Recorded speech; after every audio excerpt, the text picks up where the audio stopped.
बिस्मिल्लाहिर्रहमानिर्रहीम अस्सलाम वालेकुम नाज़रीन प्रोग्राम सब मेरा में आऊं या तव्हांजी मेज़बान तेरी मुआन नाज़रीन किने जिथे भी हूंदो ख़ुशि हूंदो आबाद हूंदो ऐं सुबुह सुबुह जी मसरूफ़ियात में मसरूफ़ हूंदा जीअं त नाज़रीन तव्हां सभिनी खे ख़बर आहे प्रोग्राम सब मेरान सां ताउन कयो आहे लू बिस्किट जेको तव्हां सभिनी लाइ खणी आहे ज़बरदस्त क़िस्म जी शानदार स्कीम जंहिंसां तव्हां हासिल करे सघो था लातादाद इनाम 1 करोड़ रुपया जस्ट सिंपल जे स्टेप सां लू बिस्किट जो को बि नंढो पैक प्रोमो पैक वठंदा उनजे पोइ हिकिड़ो कोड हूंदो उन कोड खे स्क्रैच करे जस्ट ॾिनल नंबर ते मिस कॉल ॾींदा नंबर आउं ॿुधाईंदमि 0316722525 ते उन खां पोइ तव्हांखे हिकिड़ी कॉल बैक ईंदी कॉल बैक जी सूरत में उहो ई कोड उन में एंटर करे करोड़पति बणिजी सघो था त इंतज़ारु कहिड़ी ॻाल्हि जो आहे लीव वठी अचो ऐं करोड़पति बणिजी वञो ऐं उन सां गॾोगॾु टपाल मेज़बान जेकी वधाए रिश्तनि जो मान ऐं सिंध जी मेज़बानी जो राज़ बि टपाल मेज़बान चाहिया आहे टपाल मेज़बान जे तावन सां असांजो प्रोग्राम सब मेरान में ढाबो सजियल आहे जिथे अदा सजाद खे भलीकार कंदमि भलीकार सजाद कीअं आहियो ठीकु आहियो जेकी टपाल मेज़बान जी बहितरीन चांहि जेकी ठाहे असांखे पीआरींदा ऐं तव्हांजो असांजो साथ बि हूंदो फ़ोन कॉल जे ज़रिए जेको नंबर अनाउंस कंदमि जेको स्क्रीन ते बि ईंदो हूंदो 022210285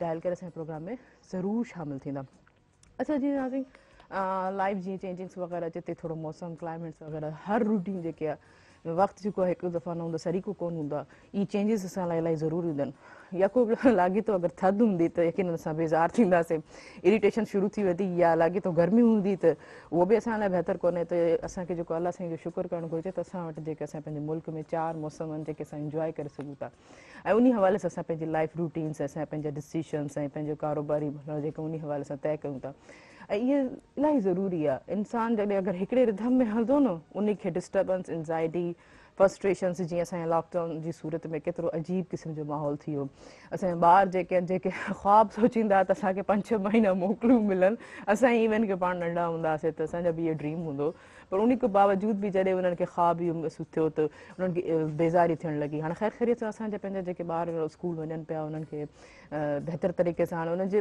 चहिरनि ते इलाही सुठी मुर्क नज़र अचे थी ऐं जोश ऐं जज़्बे सां था वञनि जेके ॿार थोरा मायूस डिज़ी डेली जेके ख़ासि तौर ते जेके पेरेंट्स जेके गीले करे स्कूल छॾे ईंदा रोईंदा त अॼु उहो ॿार जेके आहिनि हाणे ख़ुशि ख़ुशि थी करे स्कूल वञनि पिया छो त उन्हनि खे ख़बर पइजी त स्कूल ई हिकिड़ो अहिड़ो असांजो प्लेस आहे जिथे असां आज़ादी सां ॻाल्हाए सघूं था घुमी सघूं था फिरी सघूं था पर SOPs जे तहत स्कूल जेको वधि में वधि SOPs खे फॉलो कयो पियो ॿार जेके आहिनि डिस्टेंस जे हवाले सां विहारिया पिया वञनि ब्रेक टाइम जेको उन्हनि जो बंदि कयो वियो आहे ऐं उन सां गॾोगॾु काफ़ी ॿियूं बि जेके तदाबीर आहिनि उन्हनि खे जेको फॉलो कयूं ऐं जीअं त नाज़रीन असांजे प्रोग्राम सुबुह मेरान में हमेशह ख़ूबसूरत महिमान मौजूदु हूंदा आहिनि अॼु बि असांजे प्रोग्राम में ख़ूबसूरत महिमान मौजूदु आहिनि ऐं जीअं आउं हमेशह चवंदी आहियां त असांजे उहो त हाणे असांजे मेहरान टेलीविज़न जो हिसो बि आहिनि मूंखे जॾहिं बि ईंदा आहिनि मूंखे इलाही ख़ुशी थींदी आहे ऐं जीअं मूं चयो त हर ॻाल्हि जेकी आहे उन्हनि जी दलीलनि सां ऐं प्रूफ सां ऐं जेके ख़ासि तौर ते एविडेंस सां थींदी आहे ऐं जीअं एतिरी मुंहिंजे अल्फाज़नि सां त सम्झी वेंदो त दलील एविडेंस केरु ॾींदो आहे हिकिड़ो वकील ई ॾींदो आहे हिकिड़ो एडवोकेट ई ॾींदो आहे त ऐं ख़ासि तौर ते एतिरे माना कंहिंखे बि लाजवाब करण जी जेकी महारत हूंदी आहे उहा वकील खे हूंदी आहे ऐं इनाम खटण जी महारत उन्हनि खे इहो शर्फ़ हासिलु आहे त काफ़ी वॾे इंटरनेशनल प्लेटफॉर्म ते बि हू क्विज़ कॉम्पिटिशन्स जे जेके इनामात खटे आया आहिनि अॼु बि जीअं 1 करोड़ रुपए जेको इनाम आहे उन हवाले सां ॾिसूं था पुछंदासीं त उन्हनि खे कीअं लॻंदो आहे जॾहिं इनाम जी ख़ुशी हासिलु थींदी आहे त उन्हनि जी छा फीलिंग्स हूंदी आहे न छो त नाज़रीन उन्हनि खे भलीकार कंदासीं तारिक अज़ीज़ मेमट साहब एडवोकेट तव्हांखे भलीकार कीअं आहियो ठीकु आहे बिल्कुलु ठीकु ठाक तव्हां ठीकु आहियो बिल्कुलु फर्स्ट क्लास कीअं पियो गुज़रे सुबुह ज़बरदस्त एज़ इट इज़ अच्छा इनाम जी ख़ुशी त ॿुधायो ज़बरदस्त हूंदी आहे इनाम जी ख़ुशी उहे लम्हा जंहिं महिल तव्हां विन करियो था मेरिट ते विन करियो था ऐं तव्हांजो जंहिं महिल अनाउंस थिए थो उहा ख़ुशी ॿुधाइण जे उन लफ़्ज़ न आहिनि ॾाढी ख़ुशी हूंदी आहे ऐं बहितरीनु हूंदो आहे उहे फीलिंग्स उहे लम्हा ऐं अमर थी वेंदा आहिनि उहे यादि थी वेंदा आहिनि हमेशह त मूंखे फलाणी जॻह ते फलाणी सेलिब्रिटी खां ई इनाम मां रिसीव पियो करियां त उनजो मज़ो ई कुझु बि हूंदो आहे अच्छा इनाम जी जेकी आहे वैल्यू न ॾिसबी आहे इनाम बि ॾिसो त असांखे इन खे हासिलु करण लाइ असांखे केतिरी कोशिशि करणी पई केतिरी महिनत करणी पई असां मेरिट ते इहा शइ हासिलु था कयूं भले उहा कहिड़ी बि हुजे कंहिंजी शाबाशी छो न हुजे कंहिंजी तारीफ़ छो न हुजे कुझु चङाई जा लफ़्ज़ छो न हुजनि ऐं उत्साह करण जी इंकरेजमेंट ई छो न हुजे 1988 में रेडियो पाकिस्तान हैदराबाद जो हिकिड़ो क्विज़ कॉम्पिटिशन थियो हो 1988 दैट वाज़ माय फर्स्ट प्रोग्राम क्विज़ जे हवाले सां उहो मूंखे 50 रुपए जो चेक मिलियो हो 50 रुपीज़ जो 1988 उहो चेक मां फ्रेम कराए अॼु बि मां पंहिंजी लाइब्रेरी में मुंहिंजो रखियो उहो मां कैश न ख़र्च न कयो हालांकि उन वक़्तु 50 रुपया वॾा पैसा हुआ पर उहो रिवार्ड उहो पहिरियों जेको चेक हो रेडियो पाकिस्तान जो अॼु बि मुंहिंजी दिलि में बि अमर आहे ऐं मुंहिंजे लाइब्रेरी में फ्रेम ऐं ॾिसो नी लाइब्रेरी में तव्हां उनखे फ्रेम कराए छॾियो, जॾहिं बि तव्हां ॾिसंदा हूंदो त अञा तव्हांखे इंकरेजमेंट अची वेंदी, लम्हा यादि ईंदा हूंदा, अञा चवंदा इनको मज़ीद अञा वधीक जेके आहे मुख़्तलिफ़ प्लेटफॉर्म ते कोशिशि करे इनको वधीक जेको इनाम हासिल करे सघो था। बहितर बहितर। अच्छा ॾिसो ही असांजे प्रोग्राम सुबुह में में इहे सभु व्यूवर्स खे नंढी नंढी ॻाल्हियूं असांजे जेके गेस्ट को ख़बर पवंदियूं आहिनि त बाक़ी लाइफ में अहिड़ा बि स्टेजिस ईंदा आहिनि, उन में अहिड़ा बि डिसीशन्स कंदा आहिनि। हाणे चाहिनि पिया त 50 रुपया कैश कराए करे इंजॉय करे सघो, 3-4 हज़ार ताईं थोरी महिल वैल्यू रखंदा हूंदा। ऐं तव्हां सां गॾु असांजा ॿिया बि महिमान मौजूदु आहिनि, पाण बहितरीनु जेके आहिनि राइटर आहिनि, शाइर आहिनि। मूंखे इलाही ख़ुशी थींदी आहे जॾहिं बि हू असांजे प्रोग्राम सुबुह में रण ईंदा आहिनि। लास्ट टाइम जॾहिं हुननि सां मुंहिंजो प्रोग्राम थियो पंहिंजे वॾे भाउ सां गॾु आया ऐं इलाही सुठा रहबर बि आहिनि। मूंखे इलाही ख़ुशी थींदी आहे, मूंखे जेके आहिनि मूंखे इलाही ख़ुशी थींदी आहे जॾहिं बि असांजे प्रोग्राम में असां शामिलु थींदा आहिनि। त अचो त नाज़रीन ॿिन्हिनि भाइरनि खे भलीकार कंदासीं ऐं वेलकम कंदासीं, तव्हां हुनखे पुछंदासीं त हुननि जो छा हुननि जी लाइफ जेकी हाणे ख़ासि तौर ते हुनखे पोस्ट कोरोना खां पोइ कीअं पई गुज़रे। इकबाल बलोच साहब ऐं नासिर बलोच साहब, तव्हां ॿिन्हिनि खे भलीकार प्रोग्राम सुबुह में रण में कीअं आहियो, ठीकु आहियो? बिल्कुलु ठीकु ठाक। नासिर बलोच साहब तव्हांखे? बिल्कुलु ख़ुशि आहियां, ख़ुदा का तव्हां बि ॿारनि जो बिल्कुलु सलामत हूंदी। कोरोना खां पोइ स्कूल खुली विया आहिनि त मूंखे ईअं लॻे थो त ज़िंदगी असांखे मोटी मिली आहे। बिल्कुलु सही था चओ, बिल्कुलु सही था चओ। इकबाल साहब तव्हां छा चवंदा आहियो? स्कूल खुली विया आहिनि ऐं कराची खां तव्हां अॼु ख़ासि तौर ते अॼु असांजो प्रोग्राम कराची जी मौसम कीअं आहे? हाणे तव्हां हैदराबाद छॾे कराची शिफ्ट थी विया आहियो, कीअं पियो लॻे, छा सूरत हाल आहे, कहिड़ी फीलिंग्स आहिनि? ॾाढो सुठो आहे कराची, हाणे त ख़ासि करे स्कूलनि जे हिसाब सां त पंहिंजो असां नंढे नस्ल जा ॿार जेके आहिनि उनजे मुल्क मोटी आयूं आहिनि।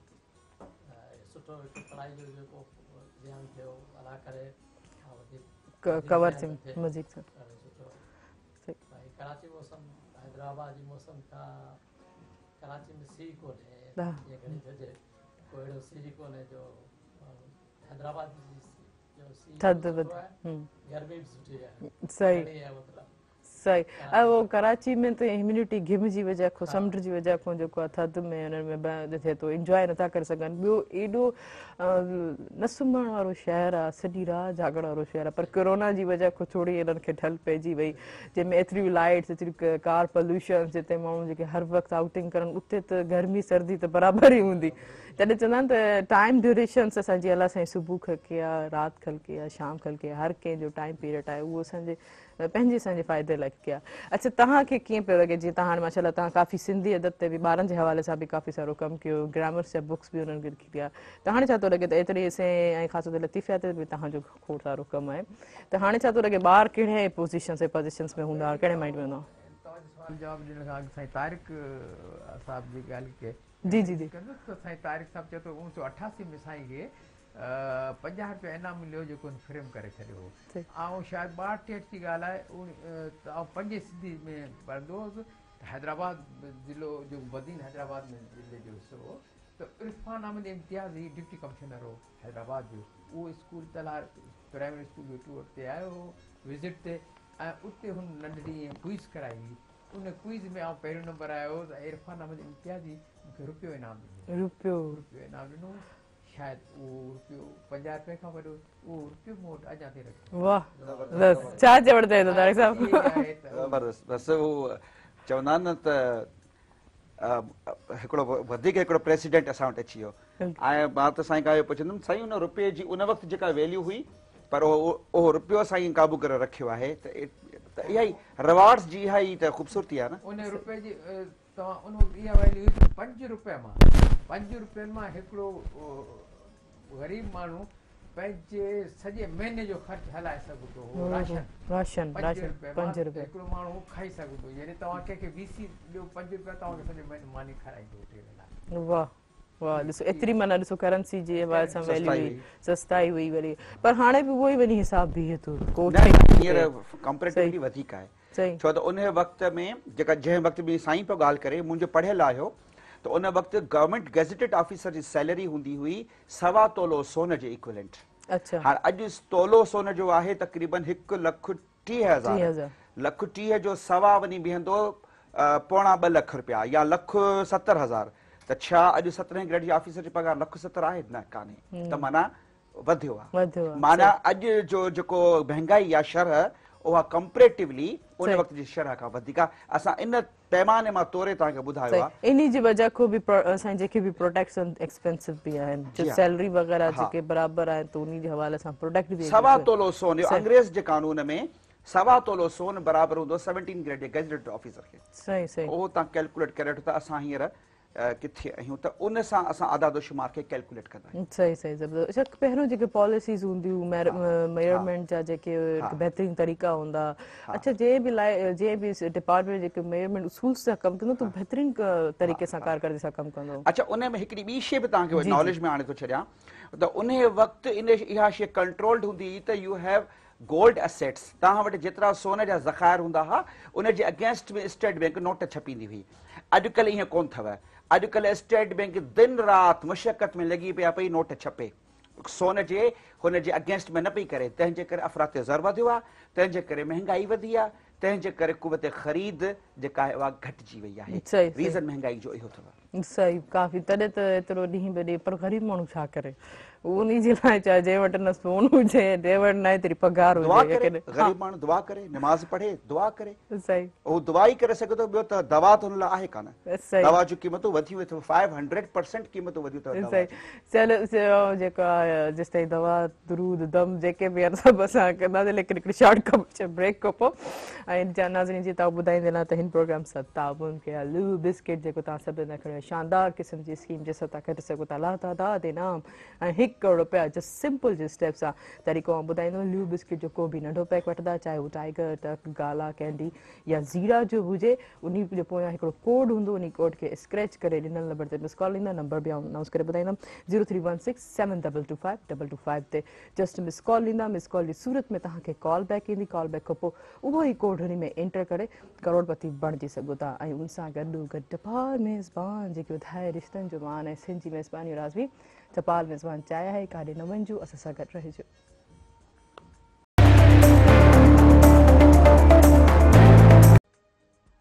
वेलकम बैक नाज़रीन प्रोग्राम सां ताबन कयो आहे लू बिस्किट जेको तव्हां सभिनी लाइ खणी आहे शानदार क़िस्म जी स्कीम जंहिंसां तव्हां हासिल करे सघो था लातादाद इनाम ऐं 1 करोड़ रुपया जस्ट सिंपल जे स्टेप सां ॿुधाईंदी हलां त लू बिस्किट जो को बि प्रोमो पैक यानी नंढो पैक वठंदा, उन जे पोइ हिकिड़ो कोड हूंदो, उन कोड खे स्क्रैच करे ॾिनल नंबर ते मिस कॉल ईंदा। नंबर आउं ॿुधाईंदमि 0316722522 ते जस्ट मिस कॉल ईंदा।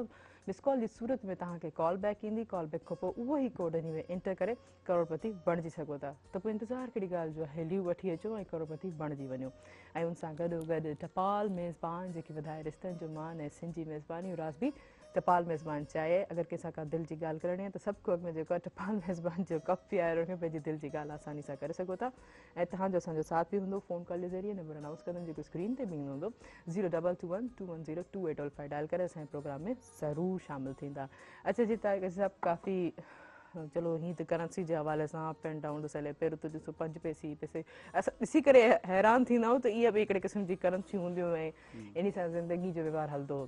चलो ठीकु आहे, पर स्ट्रेटजी वग़ैरह चेंज हुजणु घुरिजे, लाइफ जा मिस चेंज हुजनि, महिनत जेतिरी कयूं था। अच्छा महिनत करण में केतिरो हू अचीवमेंट अॼुकल्ह जे दौर में मिले थो।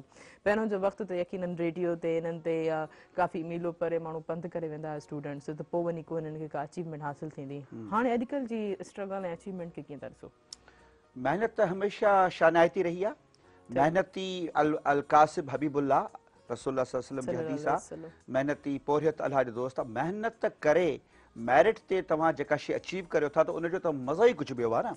बाक़ी किक बैक्स करे अंडर टेबल वञी ऐं पंहिंजो सिफ़ारिश लॻाए तव्हां जेकॾहिं का शइ अचीव करियो था उहा हाणे हुनखे बि ख़बर आहे त इहा शइ मूं कीअं हासिलु कई आहे, उनजो मज़ो ई कोन्हे, उहो फिको फिको रहंदो। जीअं स्टूडेंट खे इम्तिहान खां अॻु में जो रिज़ल्ट ख़बर हूंदो आहे त मुंहिंजो रिज़ल्ट छा ईंदो। इक़बाल साहब तव्हां छा चवणु चाहींदो महिनत ते, अॼुकल्ह जी महिनत ऐं अचीवमेंट ते जेके बि टास्क हुनखे मिलनि था? अॼुकल्ह महिनतूं पंहिंजो हर स्टेज ते घटिजी वई आहे। अच्छा महिनत ऐं अदब जी ॻाल्हि करियां त महिनत आहे कोन अदब में। अच्छा पढ़णु महिनत माना अदब माना पढ़जे एतिरो पढ़जे जो लिखण जहिड़ो थी वञे। हा लिखण वारो चए थो त आउं डायरेक्ट लिखी वठां, तकड़ बि बसि लिखां हेॾो ॾिसी करे फेसबुक में चाढ़े छॾियां ऐं मुंहिंजो नालो मशहूरु थी वञे।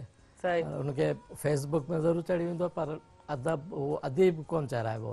सही अदब लाइ असां त इहो त 10 साल त मूंखे अदा किताब ॾिनो, 10 साल त मूं सिर्फ़ु पढ़ियो, लिखण जी त नौबत पढ़े सिर्फ़ु पढ़ण वारो जेको आहे न उहो ई सुठो लिखी सघंदो सुठो घणो पढ़ण वारो घणो ॿुधण वारो तव्हां छा चवणु चाहींदा सर जी ज़िंदगी जेका आहे उहा नालो ई महिनत जो शॉर्टकट ज़िंदगी में आहे अॼुकल्ह त ॾिसो टेक्नोलॉजी दौर थी वियो सभु शइ शॉर्टकट थी वई आहे शॉर्टकट आहे तॾहिं त असां फेलियर आहियूं तइलीम असांजी ॾिसो दुनिया में पोइते आहे उन जो सबबु इहो आहे जो असां शॉर्टकट था ॻोल्हियूं ऐं बुनियादी असां में ख़राबी इहो आहे त असां प्राइमरी में न ॿार महिनत थो करे न उस्ताद महिनत थो करे ऐं न माउ तवजो ॾिए त जेको ॿारु प्राइमरी में कमज़ोर थी वियो उहो कमज़ोरी रहंदो पोइ असांजो मुंहिंजो त एज़ ए एजुकेशनिस्ट हींअर मुशाहिदो आहे त पोइ मैट्रिक खां पोइ त माइट बि इलाही ख़र्च था कनि वॾनि वॾनि कॉलेजनि में वॾनि वॾनि फीअनि सां दाख़िल कराइनि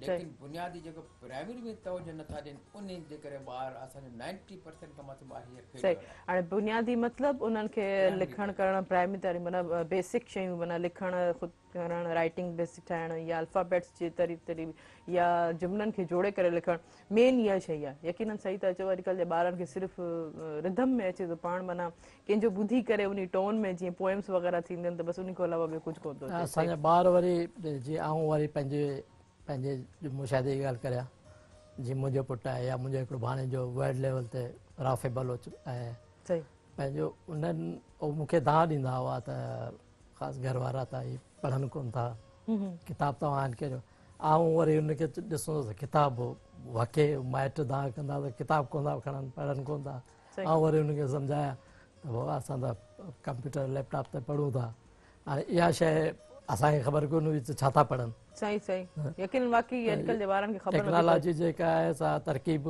कई आहे ऐं उहे असांजा ॿार हींअर टॉप ते आहिनि माशाअल्लाह पंहिंजो सही ॾिसो न हिकु उहो त तरबियत ते हाणे तव्हां जेको सॼो उन्हनि जो घर बेसिक जेको अदब सां लिखण सां जेकी किताब लिखनि था किताब पढ़नि था त उहो ॿारनि में ऑटोमेटिकली अची हा लेकिन तरीक़ा चेंज थींदा आहिनि पढ़ण लिखण जा तरीक़ा वे थींदा आहिनि टेक्नोलॉजी आहे त उन ते माना फ़ाइदो था वठनि मिसयूज़ कोन था कनि अच्छा तव्हांजो हाणे केतिरो हींअर मुंहिंजो इहो आहे त इक़बाल जेको ॻाल्हि कई अच्छा त उन ते ॾिसणो आहे त घणो परसेंट ॿार मिले थी सही असांजो 90 खां वरी बि चवंदो त ॿारु जेको आहे सो वीचारो ॿाहिराणे में रहे थो ग़रीब आहे उन्हनि जे लाइ इहे शयूं ऐं उन खां पोइ बिजली लोड शेडिंग ऑनलाइन पढ़ाई त आहे बुनियादी वरी बि ॻाल्हि उहा त किताब जी अहमियत ऐं उस्ताद जी अहमियत पंहिंजी जॻह ते अच्छा इहे ॻाल्हियूं हमेशह यादि बि रहंदियूं जेको बि उस्ताद पढ़ाए थो या किताब जी हू असां पेपर वर्क खे टच कंदा आहियूं त असांजी साइंटिफिक यूज़ सां त उहो लॉजिकली मेमोरी में सेव थी वेंदियूं आहिनि हीअ जॾहिं फिंगर टिप्स असां कंहिं वर्क खे टच थियूं कनि या पोइ हिकदमि सां ऑटोमेटिकली पेज बि उहो ई खुली वेंदो आहे जेको असांखे यादि करिणो हूंदो आहे लेकिन किताब जेको हिकिड़ो बहितरीनु दोस्त आहे अॼुकल्ह वाकई जीअं तव्हां चओ था त इहो हार्ड कॉपी में पढ़ण इलाही घटि थी वियो आहे अच्छा तव्हांजो केतिरो कमु हले पियो हाणे अञा वधीक अदब जे हवाले सां कोई नयो किताब या नयो वर्क हवाले सां कुझु ॿुधाईंदा अदब त ज़िंदगी आहे ठीकु आहे न जेकॾहिं असां अदब मां हथु कढंदासीं त शायदि ख़ैर हयाती त गुज़रे पर माण्हू मेंटली मरी वेंदो हुजे मेंटली मरी वञण त फिज़िकली मरण खां बि ख़राबु आहे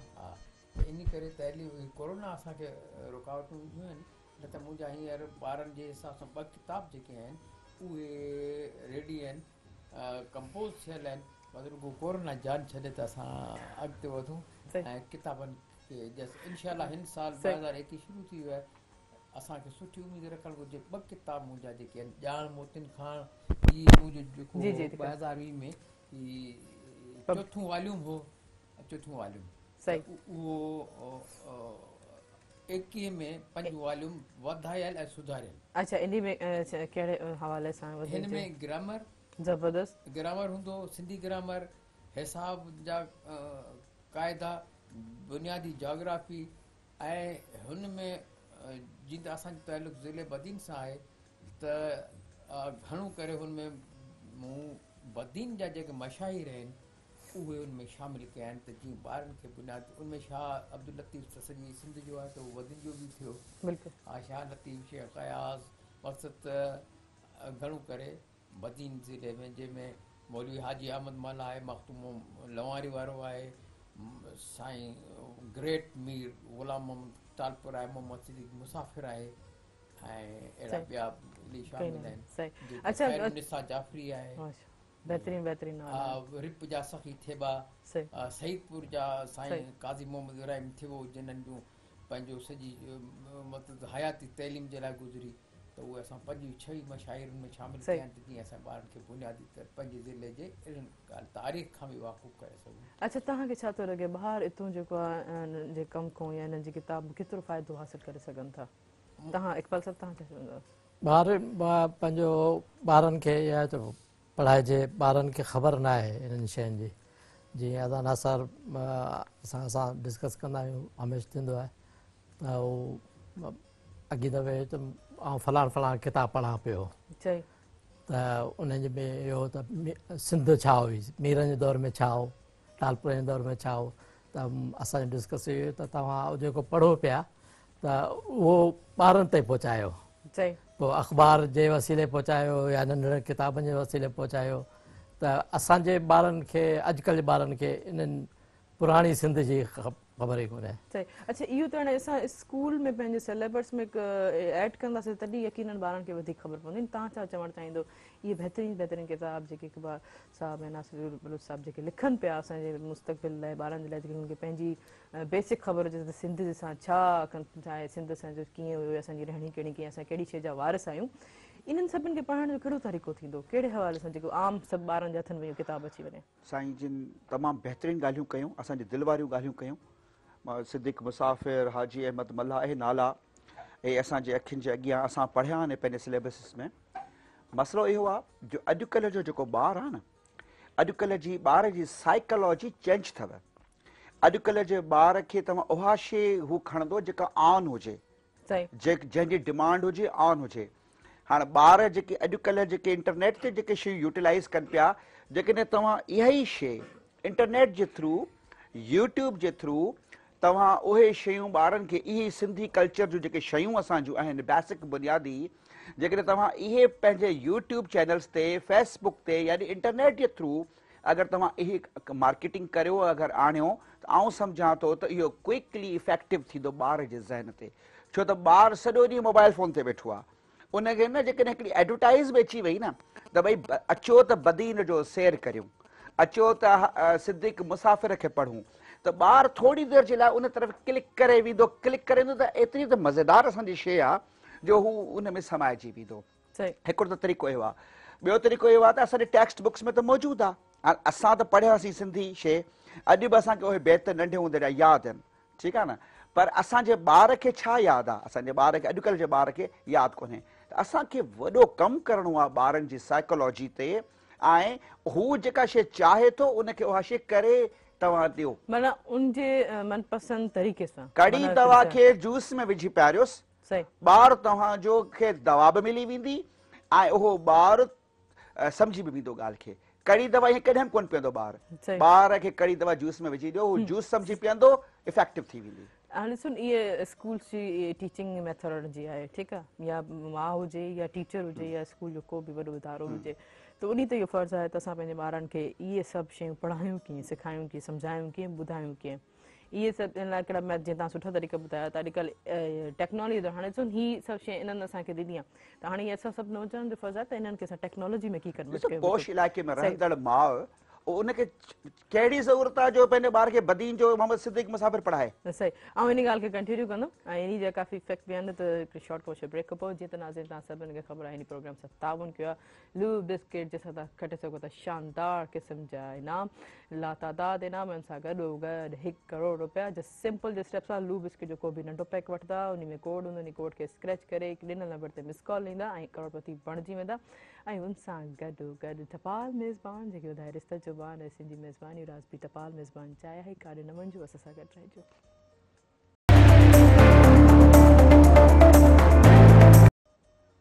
वेलकम बैक नाज़रीन प्रोग्राम से ताउन किया लू बिस्किट जेको तव्हां सभिनि लाइ खणियो शानदार क़िस्म जी स्कीम जंहिंसां तव्हां खटे सघो था लातादाद इनाम 1 करोड़ रुपया। जस्ट सिंपल जे स्टेप्स सां तव्हांखे तरीक़ेकार ॿुधाईंदमि। लू बिस्किट जो को बि प्रोमो पैक वठंदा यानी नंढो पैक वठंदा, चाहे उहो टाइगर तक गाला या कैडी जो हुजे, उनजे पोयों हिकिड़ो कोड हूंदो, उन कोड खे स्क्रैच करे जस्ट ॾिनल नंबर ते मिस कॉल ॾींदा। नंबर बि आउं तव्हांखे ॿुधाईंदमि 0316722525 ते जस्ट मिस कॉल ॾींदा। मिस कॉल जी सूरत में तव्हांखे कॉल बैक ईंदी। कॉल बैक खां पोइ उहो ई कोड उन में एंटर करे करोड़पति बणिजी सघो था। त पोइ इंतज़ारु कहिड़ी ॻाल्हि जो आहे, लीव वठी अचो ऐं करोड़पति बणिजी वञो। ऐं उन सां गॾोगॾु टपाल मेज़बान जेकी वधाए रिश्तनि जो मान सिंध जी मेज़बानी रासबी टपाल मेज़बान चाहे है तव्हांजो असांजो साथ बि हूंदो फ़ोन कॉल जे ज़रिए। नंबर अनाउंस कंदमि जेको स्क्रीन ते बि हूंदो 0221210285 डायल करे असांजे प्रोग्राम में ज़रूरु शामिल थींदा। जी तव्हां तारिक साहिब जी ॻाल्हि ते कुझु करणु चवणु चाहियो त किताब मतिलबु केतिरो पढ़ियो वञे थो या टेक्नोलॉजी जो इस्तेमालु केतिरो स्मार्टफोन जो थिए पियो? जी मुंहिंजो नुक़्तो नज़र हीअ आहे, पहिरीं त टेक्नोलॉजी इंतिहाई ज़रूरी आहे, बिल्कुलु ज़रूरी, लेकिन सुवाल इहो आहे त ॿारड़े खे कहिड़े उमिरि जी कंहिं हद ते उनखे या कहिड़ी उमिरि में उनखे उहो टच ॾिजे। उनखां ॿी ॻाल्हि इहा त किताब जी अहमियत सदाईं आहे ऐं अञा ताईं जिते टेक्नोलॉजी असांखां मथे उते किताब छपजनि पिया, यूनिवर्सिटी हलनि पियूं, पढ़ाइजनि पियूं। मुंहिंजो बुनियादी मुंहिंजो जेको आहे उहो नुक़्तो नज़र इहो आहे त ॿार खे 5 साल जेके प्राइमरी तइलीम जा आहिनि उन 5 सालनि में हुनखे उस्ताद वालिदैन जे मुकमल तवजो जी ज़रूरत आहे। हुनखे बहितर पढ़ायो वञे, हुनखे महिनत ॾांहुं माइल कयो वञे ऐं हुनखे इहो माइल करे बल्कि हुनखे ॿुधाइजे त कॉपी असांजे लाइ ख़तरनाक आहे। सभु शयूं जॾहिं असां प्राइमरी तइलीम में ॿारनि खे सिफ़ारिशनि ते पास कराईंदासीं, ॿारनि खे सिफ़ारिशनि ते नंबर वठी ॾींदासीं त हुन में पढ़ण जो मादो ख़तमु थी वेंदो। चवंदो बाबा चाचा मूंखे सिफ़ारिश पहिरियों नंबर वठी ॾींदो। बुनियादी इहा आहे त असां पहिरीं त प्राइमरी तइलीम मदर टंग में ॾियो, सही पंहिंजी सिंधी ॿोली मदर पंहिंजी टंग ज़बान मदर में टंग में का बि जंहिंजी जेका मदर टंग सही। उन खां पोइ 5 साल हुनखे उस्ताद बि फुल तवजो ॾे, माइट बि फुल तवजो ॾे त हू बिल्कुलु परफेक्ट थी वेंदो। असांजा उस्ताद हुआ, मूंखे नाला अॼु ॾींहं ताईं यादि आहिनि। प्राइमरी में साईं सादिक अली कहेरी, साईं रसूल भाई फ्राकी, साईं गामो ख़ान, साईं मोहम्मद ख़ान ॾंगड़ू। हाई स्कूल में आयासीं Sain Mohammad Yakub Memon, great teacher of Hala, अञा ताईं ख़ुदा ताला उनखे हयाती ॾे, ख़ुशि रहनि। कॉलेज में सिंध यानी छा उनजो अदब सां नालो प्रोफेसर अब्दुल अली कलबाणी, उन्हनि जा लेक्चर्स असांजे लाइ। प्राइमरी तइलीम में असांजो इहो हूंदो त उस्ताद असांखे चवंदो हो त ट्यूशन न, ट्यूशन हूंदी मायूब सम्झी वेंदी। उस्ताद चवंदो छा आउं नथो सम्झाए सघां सुठी तरह जो तव्हां ट्यूशन था वठो? सही सही, माना अहसासु थींदो उन्हनि खे पंहिंजी ड्यूटी जो। छा नालाइक आहियां जो नथो सम्झाए सघां, तूं वरी ॿिए हंधि वञी ट्यूशन वठंदे? सही। तंहिंजे करे उस्ताद जेको पढ़ी अचे थो, माइट डेली ॾिसे त मुंहिंजो ॿारु छा पढ़ी आयो आहे, उनखे होमवर्क कराए, उनखे दौर कराए, उनखे डेली स्कूल मोकिलणु वञे थो न ॿार जी ज़िमेदारी, माइट जी ज़िमेदारी। असां हीउ ॾिसो न त ही गवर्नमेंट स्कूल जी तालीम हुई न। गवर्नमेंट स्कूल में एतिरा उस्ताद पढ़ियल लिखियल हुया, एम.एड. बी.एड हुया, उन्हनि खे वॾो मयार हो, उन्हनि खे टेक्निक्स हुयूं, हर महीने खां पोइ हू मैथोलॉजी सिखंदा हुआ, ट्रेनिंग्स वठंदा हुआ।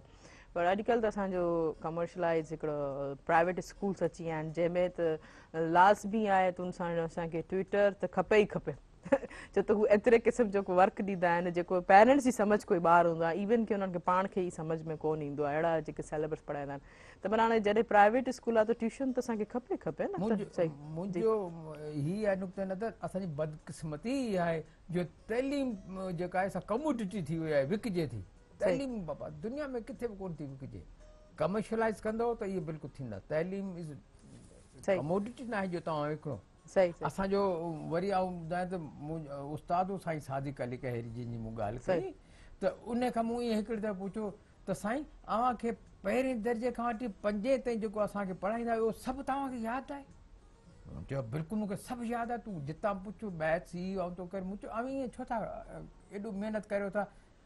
हुनजो जवाबु अॼु बि असांखे यानी रुआरे विझे थो।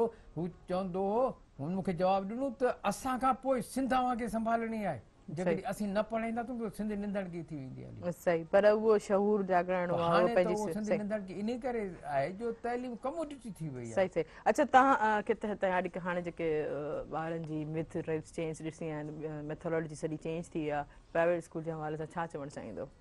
बिल्कुलु ॿारनि जो अॼुकल्ह जेको आहे मुंहिंजो इहो ई आहे त पंहिंजो मैथोलॉजी चेंज आहे उनजी। असां ऐं घटि में घटि असां पंहिंजे नसल जी ॻाल्हि करियूं त असांखे ख़बर न आहे त हू कंप्यूटर में लैपटॉप में छा थो पढ़े, या पढ़े थो त उनखे गाइडेंस जे लाइ कम से कम असांखे ख़बर न आहे असां त उहो सिंधी पंहिंजो गवर्नमेंट जा पढ़ी वियासीं, असांखे ट्यूटर जी ज़रूरत पवे थी ॿारनि खे, या त ॿारु ख़ुदि एतिरो ज़हीन हुजे जो पाण निकिरी वञे, या त जेको असां हुनखे ॾिसूं त घटि में घटि असांखे ख़बर हुजे त छा थो पढ़े, उहा असांखे ख़बर कोन्हे। सही, इहा ॻाल्हि वाकई काफ़ी पेरेंट्स खे नॉलेज कोन्हे त हीअ कहिड़े तरीक़े सां कहिड़े ॿारु जेको लैपटॉप या स्मार्टफोन जो इस्तेमालु थो करे तो कहिड़े तरीक़े सां थो करे। अच्छा तव्हां सां तव्हां ॾेई ईंदोमांव, तव्हां बि यकीनन पहिरियों जेके इन स्कूल्स में पढ़िया हो या हाणे जेके सॼा ट्रेंड सॼा चेंज थी विया आहिनि त ॿार खे मेमोराइज़ कीअं थिए? अक्सर जेके साइंटिफिक व्यू सां त कंहिं बि शइ खे टच कंदो हार्ट सां माना हथनि सां ऐं मुंहुं सां त उहा शइ हुनखे मेमोराइज़ थींदी, या टीचर जी बॉडी लैंग्वेज खे ॾिसंदो कंदो, या टीचर जे कंहिं एक्ट खे ॾिसंदो त हिन टॉपिक मूंखे कहिड़े अंदाज़ सां त ॿार खे मेमोराइज़ थींदो वेंदो आहे, पर ऑनलाइन में केतिरे हद ताईं इहा ॻाल्हि जेके मेमोराइज़ थिए थी? ॾिसो, ॿार खे इहा हाणे ख़बर पइजी वई आहे त मुंहिंजे मेमोराइज़ करण सां थियणो कुझु बि कोन्हे। अच्छा, हा, ॿारु छो नथो यादि करे, हू बसि शइ खे ॾिसे थो ऐं पंहिंजी प्रेज़ेंटेशन ॾिए थो। हींअर ट्रेंड चेंज थी विया अथव, दुनिया सॼी जा ट्रेंड हींअर चेंज थी विया अथव। दुनिया कॉस्मेटिक एजुकेशन जी साईं ॻाल्हि की, एजुकेशन इज़ कम्यूडिटी थी वई आहे। एजुकेशन हिकिड़ी ईअं ई आहे, जे कणिक ऐं बसर ऐं चांवर जी जेका जिन्स आहे हीअ हिकिड़ी कम्यूडिटी जे तौर ते इस्तेमालु थिए थी। क्वालिटी वाइज़ 18,000 रुपया फ़ी, 24,000 रुपया फ़ी हिकिड़ो माइट ॾिए थो हिकिड़े स्कूल जी, ऐं उनखे इहा बि ख़बर आहे त मां ग़लति पियो ॾियां, उहा मूंखे ख़बर आहे, पर हुजे त मां छा करियां, मूंखे सिस्टम सां। अच्छा, इन जे बावजूद बि पेरेंट्स खे ख़बर आहे त मुंहिंजे ॿार खे कुझु कोन थो अचे, ऐं जॾहिं रिज़ल्ट अचे थो त 10 आउट ऑफ 10, 50 आउट ऑफ 50, हालांकि रिज़ल्ट निल आहे, ख़बर आहे त मुंहिंजे ॿार जेको आहे अंदरि ख़ाली आहे उनखे कुझु में, पोइ बि जेके स्कूल जेके आहिनि उनखे प्रमोट ऐं प्रमोशन्स ॾियनि था, इहो बि हिकिड़ो वॾो क्वेश्चन आहे, वॾो सुवालु आहे। असांखे यादि आहे त असांखे हिकु ॿ सब्जेक्ट में अगरि असां फेल थींदासीं त नेक्स्ट क्लास में वञिणो ई न हूंदो, इजाज़त ई कोन थींदी, सॼो साल जेको आहे उन क्लास में पढ़णो पवंदो। पर हीअ अजीब क़िस्म जी थोरी आहे मेथोडोलॉजी चेंज थी वई आहे, ख़बर कोन्हे हाणे कहिड़े रस्ते कहिड़े वे वेंदा, इन ॻाल्हि खे कंटिन्यू कंदासीं, लेकिन हिकिड़े शॉर्ट कमर्शियल ब्रेक खपो। नाज़रीन, हीअ वक़्तु आहे शॉर्ट कमर्शियल ब्रेक जो, हिन प्रोग्राम सां ताबुन कयो आहे लिल बिस्किट, जेको तव्हां सभिनी लाइ खणी शानदार क़िस्म जी स्कीम, जंहिंसां तव्हां खटे सघो था लातादाद इनाम। जस्ट हिकिड़े सिंपल जे वे सां लिव बिस्किट जो को बि नंढो पैक वठंदा, उनजे पोइ हिकिड़ो कोड हूंदो, उन कोड खे स्क्रैच करे जस्ट इन नंबर ते मिस कॉल ईंदा, नंबर आउं अनाउंस कंदमि 0316-722-525 ते, उनखां पोइ तव्हांखे हिकिड़ी मिस कॉल ईंदी, उहो कॉल ईंदी, उनखां पोइ जेको आहे उहो कोड जेको आहे उन में इंटर करे तव्हां 1 करोड़ ते हासिलु करे सघो था। ऐं उन सां गॾो गॾु टपाल मेज़बान जेके वधाए रिश्तनि जो मान ऐं सिंधी मेज़बानी रास बि टपाल मेज़बान जी आहे, काॾे न वञिजो, असां सां गॾु रहिजो।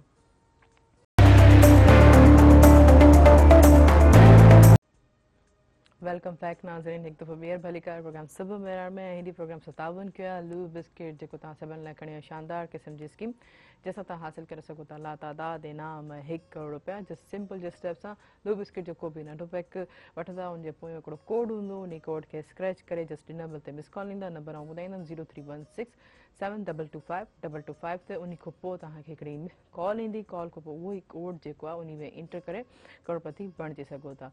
ऐं पोइ इंतज़ारु कहिड़ी ॻाल्हि जो आहे, लू वठी अचो ऐं करोड़पति बणिजी वञो। ऐं उन सां गॾो गॾु टपाल मेज़बान जेके वधाए रिश्तनि जो मान ऐं सिंधी मेज़बानी राष्ट्रीय टपाल मेज़बान जाइ आहे, ऐं तव्हांजो असांजो साथ बि हूंदो फ़ोन कॉल जे ज़रिए, नंबर अनाउंस कंदमि जेको स्क्रीन ते वेंदो हूंदो 0222102855 डायल करे असांजे प्रोग्राम में ज़रूरु शामिलु थींदा। अच्छा, हाणे ॾिसो जीअं उहे बि ॾिसो त पहिरियों करंसी जी छा वैल्यू हुई, ॾिसो पहिरियों जीअं ॿुधाइनि था त माना 5 रुपए में सॼो घर हलंदो, पोइ वरी 100 रुपए में बि घर हलंदो, माना वक़्तु जे ट्रेडिशन्स लाइफ जा चेंज थींदा वेंदा। उअं ई तालीम जो बि मिथ ऐं ॿारनि जा रवैया साइकोलॉजी बि चेंज थींदी थी वञे। पहिरियों काफ़ी अहिड़ा नैरो माइंडेड बि माइंड्स हुया, या जीअं त पहिरियों त नियाणियुनि खे तालीम ॾियण जे लाइ बि ऐप सम्झो वेंदो हो, या घरनि खां ॿाहिरि कढण लाइ बि उन्हनि खे बनाए। हाणे ॾिसो नियाणियूं पढ़नि थियूं ऐं वॾे वॾे शोबनि ऐं डिपार्टमेंट्स में कमु बि कनि थियूं, माना ट्रेंड मिथ चेंज थी आहे। इहे त हाणे ज़िंदगी जो कारु आहे, अप एंड डाउन्स थींदा रहंदा लाइफ में। नई नई जनरेशन, हाणे जीअं असां वॾा थियासीं त असां हिकिड़ी नई जनरेशन असां जेके खणी आयासीं, ऐं असां खां पोइ जेके ॿिया ॿार वॾा थींदा त उन खां पोइ उन्हनि जा पंहिंजा नया ट्रेंड्स ऐं टर्म्स हूंदा। अच्छा, हाणे ख़ासि तौर ते जीअं ॻाल्हि असां थोरो चेंज कंदासीं त ख़ुशी ख़ासि तौर ते ख़ासि इनाम हासिलु करण लाइ ॿारनि खे कहिड़ी एक्टिविटी में इन्वॉल्व थियणु घुरिजे, जंहिंमें त हीअ अचीवमेंट्स हासिलु करे सघे, इनाम जी सूरत में या कंहिं चीज़ जी सूरत में, उन्हनि जे पंहिंजे रवैयनि में बि केतिरी चेंज आणणु घुरिजे? तमामु सुठो सुवालु तव्हां कयो आहे। आउं तव्हांखे हिकिड़ो प्रेसिडेंट ॾींदुसि पंहिंजी लाइफ सां ई। त मुंहिंजो वालिद साहबु टेलीविज़न TV न ॾिसंदो हो। मुंहिंजे वालिद साहब जो थोरो रिलीजियस थॉट्स हुआ, तबलीग सां तालुक़ हो। पोइ असांजे ज़िद ते पोइ बाबा टीवी जा ख़बरनामा ॾिसणु शुरू कया ऐं हिकिड़ो प्रोग्राम ईंदो हो नीलामघर, फेमस तारिक अज़ीज़ जो जेको कंदो हो, त बाबा हो ॾिसंदो हो। पोइ छा कंदो, असां हूंदा हुआसीं होशियारु पढ़ाईअ में, नंढा ॿार हूंदा हुआसीं।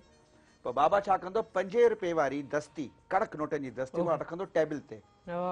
पोइ हू तारिक अज़ीज़ हुतां सवाल कंदो हो ऑडियंस मां या किथां बि, जवाबु सवाल जेॾी महिल ईंदो हो त असां भाउर भेनरूं जेके वेठा हूंदा हुआसीं, पोइ असां मां जेको ॿारु जवाबु ॾींदो हो उहो सही जवाबु थींदो हो त बाबा 5 जो नोटनि मां हीअं कढी कड़क नोट हुनखे उते जो उते अवॉर्ड ॾींदो हो।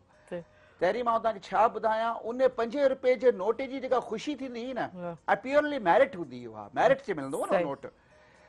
ॿारनि खे तव्हां पाण सां गॾु जेको आहे, फॉर एग्ज़ाम्पल हाणे त वरी दुनिया तब्दील थी वई आहे, तव्हां पंहिंजे ॿार सां गॾु तव्हां गाॾी में वञो पिया, ॿारु तव्हां सां गॾु गाॾी में वेठो आहे, तव्हां हुनखे हिकिड़ो दफ़ो ॾेखारे छॾियो बाबा ही ईदगाह आहे, हिन जा ही 4 मीनारा आहिनि वग़ैरह, थोरो इंट्रोडक्शन ॾेई छॾियो। वरी 2-3 ॾींहंनि खां पोइ वरी उन रूट तां वञो, इतफ़ाक़ सां वञो पिया त हुन खां क्वेश्चन करियो, बाबा ही कहिड़ी जॻह आहे, पोइ ॿुधाए थो जेकॾहिं ईदगाह आहे बाबा जा 4 आहिनि, कहिड़े सन में ठही या छा, ईअं करे ॿार जे ऐं हुनखे इनाम बि ॾियोसि त हुनजे अंदरि तजसुस ईंदो, हू होशियारु थींदो ऐं अॻियां हली हू पंहिंजी औलाद खे उहो ई शयूं उहो ई एक्टिविटीज़ कराईंदो। ॿार खे एक्टिविटीज़ पाण सां गॾु वेही करायो, ॿार खे ॿुधायो त ही कणिक जो फ़सुलु आहे, कणिक जे फ़सुल में पाण खे बाए प्रोडक्ट्स कहिड़ियूं मिलंदियूं, उहा कणिक लुणी जेॾी महिल वेंदी फ्लावर मिल ते, हू फ्लावर मिल उन मां छा छा आइटम्स कढंदी, पोइ इंसान जो उन में केतिरो रखियलु आहे, जानवर जो केतिरो रखियलु आहे, जनरल पर्पज़ लाइ केतिरो रखियलु आहे। तव्हां ॿार खे पाण सां गॾु एक्टिविटी में रखो, उनखे इनाम जी लालच बि ॾियो त हू इनाम जी लालच में बि तव्हां सां इंडल्ज थी वेंदो ऐं हू ज़हीन ऐं होशियारु थी वेंदो। मुंहिंजो कंसेप्ट इहो आहे, ॿार खे चटाभेटी में करियो त पाण सां गॾु, इहो त थी वियो पेरेंट जो कमु। साॻे तरह अचूं था हिकिड़े क्लास रूम में त उस्ताद बि, असांजी हिकिड़ी टीचर हूंदी हुई, मॉडल स्कूल में पढ़ंदा हुआसीं, हो टॉफ़ीज़ खणी ईंदी, हिन पर्स में टॉफ़ियूं हूंदियूं हुयूं, क्वेश्चन कंदी, ॿार जवाबु ॾींदो, हुनखे टॉफ़ी ॾींदी, चॉकलेट या टॉफ़ी, उहा चॉकलेट ऐं टॉफ़ी जे लालच में असां पढ़ी ईंदा हुआसीं त असांखे मिस इहो इनाम ॾींदी। त नंढियूं नंढा कम ख़र्च वारा इनाम, को बॉल पॉइंट ॾेई छॾी, को नंढी नंढी। अच्छा, अॼुकल्ह जा ॿार इन्हनि इनामनि ते तव्हांखे लॻे थो त उत्साह पैदा कंदा या ख़ुशि थींदा? हा, थियनि था ख़ुशि। हाणे अॼुकल्ह जा ॿार वरी जेके अची विया आहिनि हिन तरफ़ आई पैड इन पासे, उनखे तव्हां वरी नंढो को हुनखे हिकु मेमोरी कार्ड वठी ॾेई छॾियो अॼुकल्ह जे दौर जे लिहाज़ खां, या हुनखे बैलेंस ॾेई छॾियो, या हुनखे नेट जा जीबीस ॾेई छॾियो, जीबीस ॾेई छॾियो, हुन में ख़ुशि थी वेंदो। हर थोरी तव्हां इनाम ऐं इकराम सां हुनखे हलाईंदा रहंदो न त ॿार तव्हां सां गॾु ख़ुशि बि रहंदो ऐं होशियारु बि। सही। तव्हां ॿुधायो कहिड़े क़िस्म जा इनाम हुजणु घुरिजनि ॿारनि खे अॼुकल्ह जे दौर में ॾियण जा? साईं जी ॻाल्हि सही आहे, नीलामघर जी साईं ॻाल्हि कई त नीलामघर में वाक़ई ईअं हूंदो त असां बि इहे 5-8 ॿार वेंदा हुआसीं, पोइ तारीख़ जो सुवालु पुछंदो त असां मां केरु पहिरीं थो जवाबु ॾिए, त हाणे इनाम इकराम जी त ॻाल्हि कोन हूंदी घर में, पर इहो हूंदो त ॾिसूं केरु थो ॾिए जवाबु। पोइ 2-टे ॿार हूंदा हुआसीं जो जवाबु ॾींदा हुआसीं, कंहिंजो ग़लति थींदो कंहिंजो सही थींदो। ऐं अहिड़ी तरह असांजो पंहिंजो अज़ीज़ ख्वाजो पंहिंजो तलार हाई स्कूल जो टीचर हो, मरहूम अब्दुल अज़ीज़ ख्वाजो, उहो बि असां में ईअं ॿारनि जी शाइरी पेश करणु, मुशाइरा पेश करणु, या इनाम सुवाल को ॾिनई त जवाबु केरु थो ॾिए, त उनजे इनाम में उहो कापियूं ॾींदो हो, नंढियूं नंढियूं कापियूं, डायरी टाइप जेके नोट्स वारी कापियूं हूंदियूं, त ॾाढो उनमें उत्साह थींदो हो। अॼुकल्ह त वरी असांजे ज़माने में त उहो ॿारनि खे 10 रुपया 50 रुपया मिसाल ख़र्च मिलंदी, अॼुकल्ह जो ॿार वरी पंहिंजो लैपटॉप थो वठे या मोबाइल थो वठे, त इनामनि इकरामनि जो इहो चेंज थी विया आहिनि, सही तरीक़ा चेंज थी विया आहिनि। अच्छा, तव्हां छा चवणु चाहींदो त ॾिसो, अच्छा डिसएग्री थींदो कुझु त थोरो अलॻि कीअं? मां त हिकिड़ी कॉल रिसीव कया, पोइ कीअं तव्हां डिसएग्री थियो? हेलो, अस्सलाम वालेकुम। वालेकुम सलाम, मंज़ूर कालरू टंडोला यार खां। तव्हांखे भली कर असांजे प्रोग्राम सबब में रहण में, कीअं आहियो, कीअं गुज़रियो सुबुह तव्हांजी? बिल्कुलु सभु ख़ैर आहे, तव्हां ख़ुशि? बिल्कुलु ठीकु ठाक बाबू जा। प्रोग्राम ॾिसूं था, टई महिमाननि खे असांजो सलाम। वालेकुम सलाम। ऐं बलोच भाउर कंहिं वक़्त में हैदराबाद में मशहूरु हूंदा मीर बिरादरान जी जी जी, पर अॼुकल्ह असांजे अदब जे हवाले सां आहिनि मशहूरु बलोच भाउर। बिनी जो खिदमतूं आहिनि, बिनी खे असांजो सलाम। वालेकुम अस्सलाम। इकबाल साहब खां पुछणो आहे थोरो। जी जी जी, सवाल करे सघो था। जी जी, इकबाल साहब सभु ख़ैर आहे? ठीकु ठाक? सलाम। तव्हां ठीकु आहियो? मज़े में? अॼु बिल्कुलु ताईं मुंझा वेठा आहियो, खुली ॻाल्हायो कोन पिया। हाणे तव्हांजा जेके किताब शाया थिया आहिनि उन जा नाला ॿुधाइजो। जी जी जी। ऐं हिन प्रोग्राम जे हवाले सां नासिर साहब जूं इल्मी ख़िदमतनि खे ऐं अदबी ख़िदमतनि खे बि मुंहिंजो सलाम आहे, उन्हनि खे जस हुजे। इन वई में पाण ख़िदमत जारी रखियो अचनि। महिरबानी। थैंक यू, वेरी वेरी महिरबानी, थैंक यू सो मच। तव्हां पहिरियों जेका नाला ॿुधाईंदव त पोइ कंटिन्यू कंदासीं नासिर सां। जी, कहिड़ा कहिड़ा किताब? मुंहिंजा साईं जवाब ॾिजो, 7 किताब शायदि थी चुका आहिनि। लिखण त मूं 1976 खां शुरू कयो, पर पहिरियों किताब मुंहिंजो 2013 में आयो। सही। उनमें पहिरियों किताब मुंहिंजो सांवल जा सूर कहाणियुनि जो मजमूओ। उन 2013 में मुंहिंजो शाइरी जो मजमूओ आयो, ए मुंहिंजे शहर जी मिटी। 2 नंबर किताब 2016 में आयो, सर्विस बख़ैर। सही। सर्विस बख़ैर जो उन्होंने उनमें यादगिरी हुयूं सर्विस जूं। सही। मूं सर्विस तां रिटायर कयो, ट्रेजरी ऑफिस तां रिटायर मूं कयो, त उनमें सिर्फ़ु ट्रेजरी जूं यादगिरियूं आहिनि। सही। ॿी कान आहे ट्रेजरी। चोथों किताब मुंहिंजो कहाणी जो मजमूओ आयो, जीअण जिनी कान। सही। 5 किताब मुंहिंजो आख़िरी प्यार। सही। कहाणी जो मजमूओ आहे। 6 किताब मुंहिंजो मुर्कूं महकूं बेड़ियम यादगिरियुनि जो आहे, पर्सनल यादगिरियुनि जो। 7 किताब नसरी टुकड़ा रोलाक मोहब्बत उनजे नाले सां। अच्छा, रोलाक 7 मुंहिंजो किताब। सही।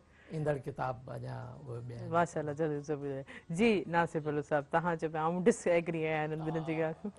ऐं डिसएग्री इन पॉइंट ते पे मूं गत साल तक थी हुई त शायदि हिकिड़ो प्रोग्राम ॿुधो परवेज़ हुदबाई, असांजो वॾो फिलासफर साइंटिस्ट माण्हू आहे। उन खां सुवाल पुछियो हुयो त हिते असां वटि बरसगीर में सिंध बरसगीर जी ॻाल्हि त तइलीम जे में डिक्लाइन कॾहिं खां शुरू थियो, फॉल ऑफ एजुकेशन डिक्लाइन। हुन चयो जॾहिं खां इमाम अबू गज़ाली जे वक़्त में शागिर्दनि सवाल पुछणु छॾे ॾिनो, उनखे मना कई वई त सवाल न पुछबो, उन खां ज़वाल शुरू थियो। अचूं अॼु जे दौर ते तव्हां ॿारनि में नंढड़े हूंदे खां, मुंहिंजो वरी बि इहो ज़ोर हूंदो प्राइमरी ताईं, तव्हां उन्हनि खे उथी बि सवाल पुछणु सेखारियो। उनमें एतमाद पैदा करियो त उथी बीहे ऐं सवाल पुछे। तव्हां क्विज कॉम्पिटिशन्स करियो उन लेवल जा, अदबी प्रोग्राम करियो, स्पोर्ट्स प्रोग्राम करियो, डिबेट्स करियो ॿारनि में, ऐं ख़ासि करे क्विज नीलाम घर इन्हनि ॻाल्हियुनि जी वॾी अहमियत आहे। जी तव्हां ॿारनि खां सवाल पुछो त उथी बीहे, उनमें एतमाद पैदा थींदो, टॉलरेंस पैदा थींदो, 100 ॻाल्हियूं पैदा थींदियूं, कुवत बर्दाश्त पैदा थींदी, ग़लति सवाल ते कंफ्यूज़ न थींदो, सही सवाल ते ख़ुशि थींदो, एतमाद। उन खां पोइ ॿी ॻाल्हि रही इनाम जी ॻाल्हि, आऊं त चवां थो जेकॾहिं 500 ॿार वेठा आहिनि, उनमें हिकिड़े ॿार नंढड़े ॿार जेको आहे सो सही जवाबु ॾिनो, तव्हां रुपए जी ट्रॉफी बि न ॾियोसि, लेकिन 500 माण्हुनि जे मुंहं ते हुनखे मथे था तिरके निराल ते रुकी चुमी ॾे शाबाश चयो त हू इनाम त सही माना काफ़ी उत्साह थींदो, या क्लैपिंग कराइण बाजी टीचर जेके क्लैपिंग कराईंदा स्टूडेंट्स 500 माण्हुनि जे अॻियां जेका रिकॉग्निशन मिले थी, उहा हुनखे वधीक माना मतलब अल्फाज़नि जे ज़रिए, इहो बि हिकिड़ो गिफ्ट आहे बिहेवियर जे ज़रिए, साईं त तव्हां त माना अल्फाज़नि जे ज़रिए न, अल्फाज़ जे ज़रिए या रिवार्ड जे ज़रिए, पर तव्हां एग्री आहियो न। एग्री इन ते कोन आहे त भई हरू भरू वॾा इनाम ॾिजनि, इन ते डिसएग्री थो थिया। असां बि टॉफी ऐं रबड़ पेंसिल जी ॻाल्हि कई आहे। हा इनाम ठीकु आहे, लेकिन इनाम को ज़रूरी कोन्हे, लेकिन हुनजी पुठी छपरण, उनखे शाबाश ॾियणु वञनि थो, उहो ज़रूरी आहे, एनकरेज करण लाइ उहा अहमियत रखे थी। सही असांजी मीडिया अॼुकल्ह जेका ख़ासि करे पंहिंजी सिंधी मीडिया जी ॻाल्हि कयां, उनमें अहिड़े क़िस्म टॉप आहिनि कोन, क्विज़ प्रोग्राम ख़ासि करे सही कंहिं बि चैनल में मुख्य असांजे प्रोग्राम जेको थिए थो ॿारनि जी दुनिया जो टाइम हाणे स्टार्ट थियो आहे, उन में जेके आहिनि काफ़ी क्विज़ काफ़ी अर्से खां बि हले पियो, वेहनि था सवाल जवाब थियनि था असांजे मेरान टेलीविजन ते। जीअं तव्हांखे ख़बर आहे त असांजे मेरान टेलीविजन वारा साहिब असांजे जेके आहिनि तालीम जे हवाले सां केतिरी कोशिशि कंदा आहिनि त ॿार खे असांजे ॾिसो न हर प्रोग्राम में आगाह कंदा आहियूं। जीअं तव्हां ॾिसो त हिकिड़ो टेलीविजन जे हवाले सां तारीख़ जे हवाले सां ॾिसो ॼाण मिले पई न, तव्हां सभई सिखो पिया। उहो ई हिकिड़ो टेलीविजन बि हिकिड़ो बहितरीनु ज़रियो आहे ॿारनि खे अवेयरनेस ॾियण जो तालीम जे हवाले सां। ख़ासि तौर ते असांजो प्रोग्राम सुबुह में ॾिसो, अॼु बि असां तालीम ते ई ॻाल्हायूं पिया। ये इन जी अवेयरनेस ॾियूं था तव्हांजे ज़रिए तव्हांजी को नंढी नंढी ॻाल्हि ॿारनि ताईं पहुचे थी त बाबा ही वाक़ई अहिड़े तरीक़े सां बि पढ़ाई थी सघे थी इहो बि लॉजिक आहे तव्हां छा चवणु चाहींदो ऐं इन में हिकिड़ी शइ कंदुमि मोराई साहब लाइ लख इज़त मोराई साहब तमामु वॾो कंट्रीब्यूशन आहे ऐं हमेशह यादि रहनि था पर मां हिकिड़ी सजेशन ॾींदुसि माज़रत सां उहा सजेशन यादि ॾींदुसि त जीअं ॿारनि जे तव्हां चटाभेटी या क्विज़ करियो था ईअं तव्हां वॾनि जे लाइ CSS जी लेवल जो तव्हां प्रोग्राम शुरू करियो फोर्टनाइट करियो 15 ॾींहंनि में हिकिड़ो दफ़ो करियो ऐं उते जीअं उन्हनि उहे बि पाण सां गॾु अटैच रहनि हाणे हीअ असांजो जेको प्रोग्राम सभु मेराणा आहिनि हाणे तव्हां माशाल्लाह हिकिड़ा बहितरीन एडवोकेट आहियो 2 राइटर्स जेके आहिनि असां सां गॾु मौजूदु आहिनि ऐं ख़ासि उते जेके आहिनि उहे बि जेके असांजा CSS जा स्टूडेंट्स आहिनि तव्हां कोई नॉलेज वठनि था न हींअर प्रॉपर तरीक़े सां तव्हांजे हाणे तव्हां काफ़ी हवाले सां तव्हां जीअं गोल्ड जी हिकिड़ी मिसाल ॾिनी पहिरें वक़्तु एतिरे ऐं प्रोग्राम असांजे सभु मेराण में वेहनि बि था ज़बरदस्त व्यूअरशिप तमामु घणी आहे इन हवाले सां ॾिसो न हिकिड़ो प्रोग्राम सभु मेराणा बहितरीन क़िस्म जो हिकिड़ो मज़ो हुजे हर जेके आहे क़िस्म जा जेके पर्सनैलिटीज़ आहिनि मल्टी टैलेंटेड आहिनि उहे सभु अची हिते वेहनि था ऐं ख़ासि तौर ते जॾहिं मूंखे कॉल थींदियूं त मूंखे इलाही ख़ुशी थींदी आहे त हर कोई दिलचस्पी सां असांजे प्रोग्राम सभु मेराण ॾिसे थो छाजी वजह खां छोकी हुते नई नवाण नई अवेयरनेस मिले थी जेतिरो इंसानु पंहिंजी हिस्ट्री जे हवाले सां ॿुधाईंदो ॻाल्हाईंदो शेयर कंदो त ओतिरा ई असांजा व्यूअर्स इन ते इंट्रस्टेड वठनि था उहा असांजी मेन असांजी बुनियाद तालीमी हूंदी आहे पर हाणे हणूं त हिकु शॉर्ट कमर्शियल ब्रेक ते ब्रेक खां पोइ कंटिन्यू कंदासीं तव्हांजे हिन प्रोग्राम सां ताउन कयो आहे लिव बिस्किट जंहिंसां तव्हां खटे सघो था लातादाद इनाम 1 करोड़ रुपया जस्ट सिंपल जे तरीक़े सां लिव बिस्किट जो को बि नंढो पैक वठी ईंदा उन खां पोइ उनजे पोइ हिकिड़ो कोड हूंदो कोड खे स्क्रैच करे जस्ट ॾिन महिल ते मिस कॉल ॾींदा मिस कॉल खां पोइ तव्हांखे हिकिड़ी कॉल बैक ईंदी कॉल बैक खां पोइ उहो ई कोड जेको आहे उन में एंटर करे करोड़पति बणिजी सघो था ऐं सां गॾो टपाल मेज़बान जेके वधाए रिश्तनि जो मान ऐं सिंधी मेज़बानी राज़ी टपाल मेज़बान चए है काॾे न वञिजो असां सां गॾु रहिजो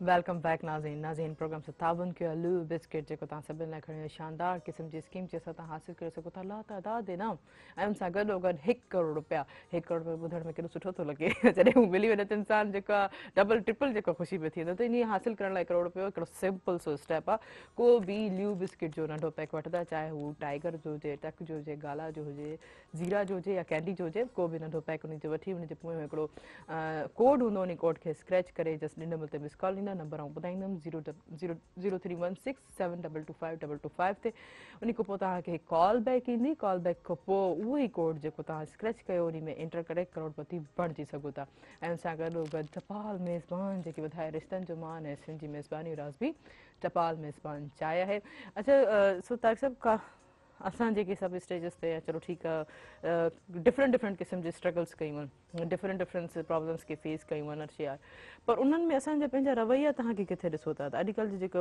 ॿारनि में केतिरी टॉलरेंस आहे केतिरे सब्र करण जी बर्दाश्त करण जी कंडीशन्स आहे उहो ॿारु केतिरे हद ताईं एग्रेसिव थी थो वञे अगरि उन जेको उस्ताद जेको आहे उहो हालांकि उहो ग़लति बि आहे ॿारु उहो ग़लति कमु करे थो या उस्ताद हुनखे हिकु दफ़ा प्यार सां 2 दफ़ा प्यार सां नेठि 3 दफ़े जेको आहे थोरो अखि त ॾेखारींदो न डांट फड़ कंदो त उन खां पोइ उन ॿारनि में केतिरी सहब अॼुकल्ह जे ॿारनि में ॾिसो था हिकिड़ो असांजो सब्जेक्ट अथव इथिक्स मॉरेलिटी 3 दुनिया में थॉट्स अथव लॉ जे हवाले सां हिकिड़ो अथव नेचुरल लॉ हिकिड़ो अथव प्योर लॉ हिकिड़ो अथव पॉज़िटिव लॉ 3 थ्योरी आहिनि मुख़्तलिफ़ असांजो जेको नेचुरल लॉ आहे उहो असांखे ॾिनो सुकरात अफलातून ऐं अरस्तू ऐं हुन में वरी असांजा जेके आहिनि पॉज़िटिव लॉ में ऐं जेको असांजो अची थो वञे टियों जेको प्योर लॉ इन्हनि में वरी मुख़्तलिफ़ आहिनि ऑस्टन आहे वग़ैरह आहे इन्हनि टिनी थ्योरीज़ खे जेकॾहिं असां पढ़ूं त असांखे ॿार जी साइक सम्झ में ईंदी असांजो जेको ॿारु आहे हिन वक़्तु जेको असांजो ॿारु आहे उन में टॉलरेशन आहे ई कान सब्र कोन्हे उहो वक़्तु हो जॾहिं इमाम अबू हनीफ़ा जो मदरसो हो इमाम अबू हनीफ़ा लेक्चर ॾियनि था ऐं सभु जेके आहिनि उहे जेको आहे हुननि खे इज़त एहतराम ऐं इथिक्स सां ॿुधनि पिया पॉइंट्स नोट कनि पिया ऐं जंहिंमहिल सेशन ख़तमु थियो त पोइ क्वेश्चन आंसर कनि पिया अॼुकल्ह जे ॿार में टॉलरेंस कान अथव अॼुकल्ह जे ॿार में इथिक्स नाले का शइ आहे कान छा आहे जो असांजे सब्जेक्ट्स जे अंदरि इथिक्स निकिरी वई असांजे सब्जेक्ट में इथिक्स अथव ई कान हाणे आहे पर मतिलबु उहा पढ़ाई नथी वञे या इथिक्स पढ़ाइण वारे उस्ताद जो उहो कैलिबर कोन्हे जो ॿार खे इथिक्स सेखारे सघे सो दैट्स वाई हिन वक़्त जो जेको ॿारु आहे उहो बेसब्रो ऐं माना बसि हू चवंदो त बसि ज़िद्दी, हुनमें ज़िद अची वियो आहे, जंहिंजे करे बि माइट जे लाइ बि प्रॉब्लम थो करे, उस्ताद लाइ बि प्रॉब्लम थो करे, नतीजो इहो थो निकिरे। अच्छा जीअं तव्हां हाणे हिकिड़ो अल्फाज़ यूज़ कयो त छा उहो उस्ताद में उहो कैलिबर कोन्हे, ठीकु आहे, उहो कोन्हे मे बी अगरि सपोज़ उस्ताद जे पढ़ाइण जो या उस्ताद खे छॾे असांजे घर में ई जेके वॾा आहिनि उन्हनि जा रवैया शायदि अहिड़ा हुजनि जो ॿारनि खे उनखे फील थिए त इंसल्टिंग में इहा जेकी ॻाल्हि थिए थी त मुंहिंजी इंसल्ट थी थिए या इहा थी थिए या तरीक़ेकार सम्झाइण जो ग़लति आहे, तॾहिं बि ॾिसो मां कंपेरिजन कंदुसि पंहिंजे, आउं त मिसाल ॾियां थो पंहिंजे पाण मां ई, छो त असां ज़माने जो हिसो आहियूं। असां जॾहिं नंढा हूंदासीं त बाबा घर, असां घर में खिल भोग मश्करी मज़ाक लॻे पई, बिल्कुलु, पर बाबा जीअं घर में ईंदो त असां सभु लिकी वेंदा हुआसीं। छो? बाबा एॾो को डरावनी कोन हो, बाबा स्ट्रिक्ट हो, सख़्तु हो, उसूल वारो माण्हू हो। असां ख़बर ई त बाबा जो ही आराम जो टाइम त बाबा असांखे रांदि बि कान्हे करणी, छो त गौर थींदो, ओॾी महिल हया हो, शर्म हो, इख़लाक़ हो, मॉरेलिटी हुई, इथिक्स हुई। अॼुकल्ह जे दौर में ईअं कोन थो, अॼुकल्ह जो ॿारु छा थो डिमांड करे, मुंहिंजो बाबो मुंहिंजो फ्रेंड हुजे, बाबा मुंहिंजो फ्रेंड हुजे, ऐं पीउ बि हुनखे ट्रेंड थो करे त हीउ मुंहिंजो दोस्त आहे, हीउ मुंहिंजो पुटु कोन्हे, या हीउ मुंहिंजी धीउ कान्हे, हीउ मुंहिंजी दोस्त आहे। हाणे दोस्ती वारे माहौल जे अंदरि बि इथिक्स डिस्टर्ब थिए थी, जेसि ताईं घर में इहो बि कोन थो चवां त सफ़ा सख़्तु, पर एतिरो त हुजे जो थोरो डपु त हुजे। जीअं त मां हमेशह चवंदी आहियां त फ्रेंड ऐं फ्रेंडली थियण में फ़र्क़ु आहे। तव्हां फ्रेंडली थियो, उन्हनि सां ईज़ी गोइंग थियो, त जीअं तव्हांजो ॿारु आसानी सां, अगरि सपोज़ ॿाहिरि जी दुनिया हाणे एतिरी टफ थी वई आहे त ख़ुदा न ख़ासा जेको उन्हनि खे कोई इशू थिए त तव्हां सां डिस्कस करे सघे। तव्हां छा चवणु चाहींदो इक़बाल साहिब इन ॻाल्हि ते? मूंखे त पहिरीं ॾिसणो आहे त असांजे ॿारनि जा जेके पेरेंट्स आहिनि उन्हनि में केतिरी सहप आहे, उहा उन पेरेंट्स में सहप कोन्हे त हू कुझु उनखे ॿार खे पढ़ाए सघनि या सम्झाए सघनि, त असांखे पहिरीं पंहिंजी सहप ॾेखारणी पवंदी ॿारनि खे। ऐं ॿार में त उहो ई कोन्हे जेको घर में सिखंदो आहे, घर वॾनि खे ॾिसंदो, वॾनि में सहप कोन्हे त ॿार उन बहितरीन ॻाल्हि, ज़बरदस्त।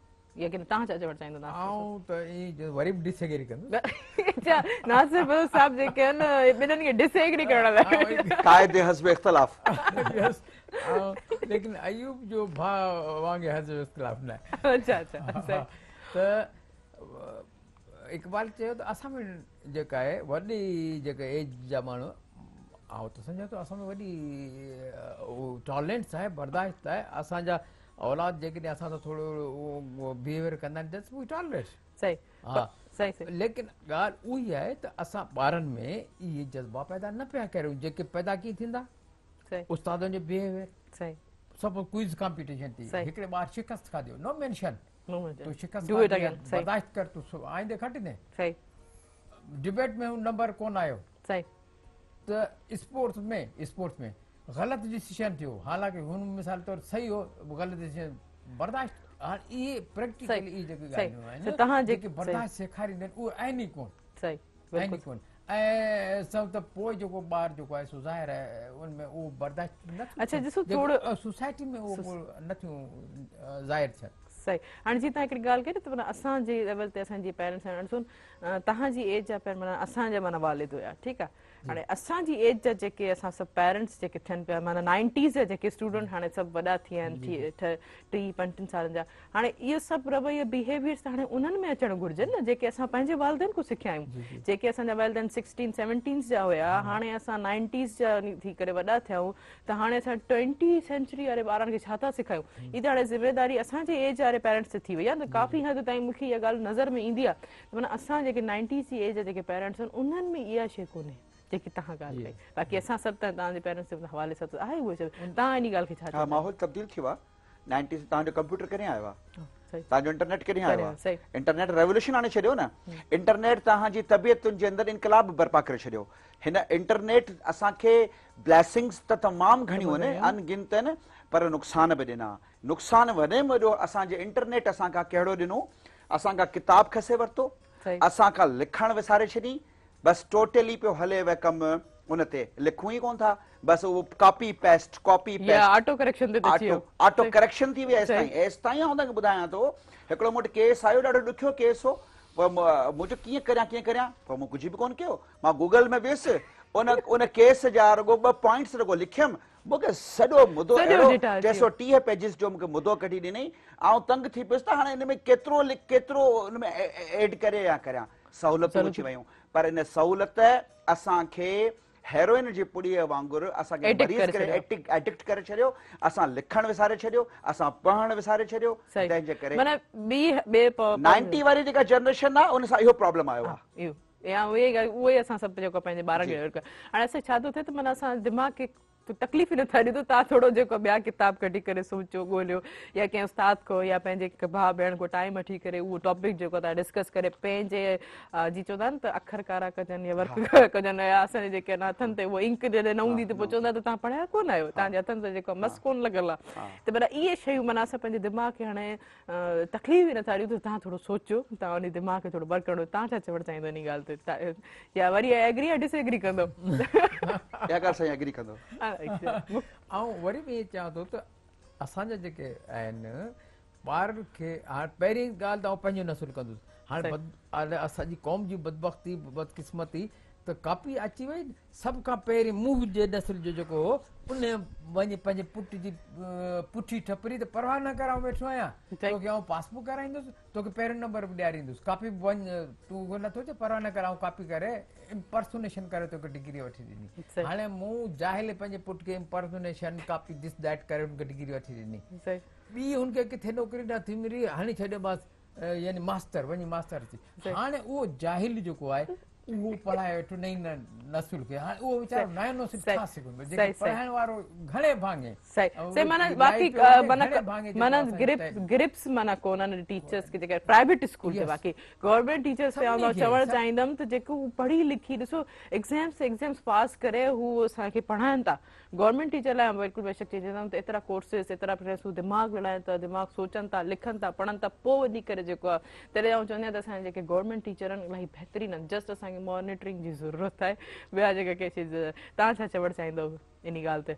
हा बिल्कुलु, असां ॾिसो उहो ई हले पियो 90 जे ॿारनि जी ॻाल्हि हले पई, 90 जे ॿारनि जा जेके पेरेंट्स आहिनि न उहे बि 90 जा आहिनि। मोबाइल जेको पेरेंट्स वटि आहे उहो ई मोबाइल ॿारनि वटि आहे। असांजे वॾनि वटि वरी मोबाइल कोन आहे, सिर्फ़ु अदब अख़लाक ऐं इहे ॻाल्हियूं हूंदियूं हुयूं जेके असां सिखंदा हुआसीं। हाणे उहो पेरेंट्स 90 वारो जेको पेरेंट्स आहे उहो ख़ुदि मोबाइल में राति ॾींहुं लॻो पियो आहे। असांजो ॿार बि मोबाइल उहो त उनखे सेखारींदो, चवंदो त पहिरीं पाण करे उहो जेको सबक़ु आहे, अदब आहे, अख़लाक आहे, असां ट्रांसफर इन करे न पिया करियूं जो असां ख़ुदि उन सही, जीअं त ॿार जेको आहे ॿुधंदो घटि आहे, ॾिसी करे घणो सम्झंदो आहे। अगरि हुनजे घर में जेकी मुंहिंजी वालदा अगरि किताब पढ़े थी या ॾिसे थी त असांजी जेकी वालदा आहे असांजे घर में कमु करण वारे मुलाज़िमनि सां कहिड़े तरीक़े सां ॻाल्हाए थी, कहिड़ो करे थी, त उहो ॿार बि उन्हनि खे ॾिसी करे उहो ई सिखंदो। माना मेन बेसिक जेके असांजी इथिक्स रवैये जे घर खां ई शुरू थिए थी। तव्हां छा चवणु चाहींदो? हिकिड़ो मां इन ते हिकिड़ो प्रेसिडेंट ॾींदुसि, ऐं हलाही प्रेसिडेंट्स त कोन, बिल्कुलु वकील ऐं प्रेसिडेंट ॾियण सां फ़र्क़ु पए थो न। आउं सिंध लॉ कॉलेज में हिकिड़ो सब्जेक्ट पढ़ायां थो मैथमेटिक्स, असांजे लॉ में मौजूदु आहे, 3rd सेमेस्टर खे। हाणे मुंहिंजी क्लास में 10 खां 12 स्टूडेंट होशियार आहिनि जेके मैथ्स खे ॼाणनि था, सम्झनि था, पर 80 स्टूडेंट अहिड़ा आहिनि जिन खे मैथ्स खां शदीद क़िस्म जी एलर्जी आहे। हाणे आउं उनखे जॾहिं पढ़ायां, ऐं आउं पाण मैथमेटिक्स जो बाबो, छो त आउं पाण पेटारो में पढ़ंदा हुआसीं त मूंखे father of maths and father of physics चवंदा हुआ, आउं उन परंपरा खे हलाईंदो पियो अचां। त हाणे आउं उनखे जॾहिं पढ़ायां पियो त हाणे हुनखे अचे कुझु कोन पियो। हाणे आउं पुछियो त हुनखे कीअं हाणे आउं करियां, पोइ मां हुनखे चयो त बाबा तव्हां 6, 7 ऐं 8 जी सिंध टेक्स्ट जी मैथ्स जा किताब खोलियो, उतां तव्हां बेस सिखो। त उहो माइंड था कनि त असां वकील था थियूं ऐं असां 6 ऐं 7 ऐं 8, मुंहिंजो बाबा हींअर त तव्हां हली वेंदव, पर अॻियां हली जॾहिं तव्हांखे मैथमेटिकल को प्रॉब्लम ईंदो आहे तव्हां न कंदव त उनमें तव्हां शर्मिंदा थींदव। इन करे अॼु इहो शर्म वारो कमु करे छॾियो।